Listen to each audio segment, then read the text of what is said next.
অটোয়ায় নতুন বাংলাদেশি দোকান air food mart. আজ সেখানে গিয়েছিলাম। ঢোকার সাথে সাথে দেখি ভাইয়া আম খাচ্ছে। আমাকেও জোর করে খাওয়ালো। আমি নতুন কাস্টমার। তো খাওয়ার পরে আমি পুরো শপটা ঘুরে ঘুরে দেখছিলাম। এখানে ১ম এই ছিল ফ্রোজেন সেকশন, মিষ্টি দই, মিষ্টি, বিভিন্ন ধরনের সিঙ্গারা, সামুচা, বাংলাদেশি খাবার ছিল এই জায়গায়। ভাইয়ার দোকানটা নতুন, তারপরও ভাইয়া বাংলাদেশি সমস্ত প্রোডাক্টই রেখেছে। যেমন বাংলাদেশি আ আচার, তেল, বিভিন্ন ধরনের মসলা, জুস, এমনকি মিষ্টি,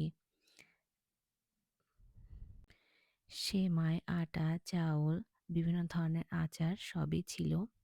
এমনকি বিভিন্ন ধরনের ক্রোকারিজও ছিল।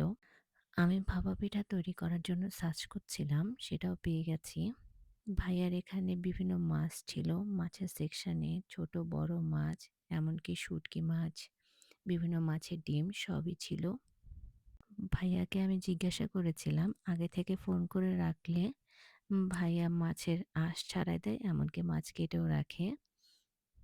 গরু খাসির মাংসের জন্য আলাদা সেকশন ছিল।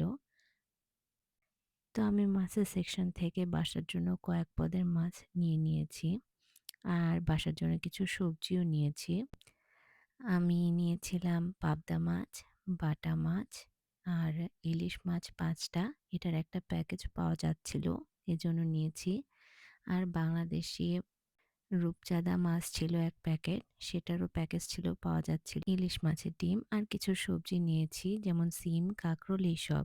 আর বাংলাদেশি বিস্কিট নিয়েছি। তো সবকিছু পে করার পরে আমি প্যাকেট নিয়ে চলে আসছিলাম। আসলে বিদেশের মাটিতে বাংলাদেশি কারো সাথে দেখা হওয়া খুবই আনন্দের। আজ এতটুকুই। Bye bye.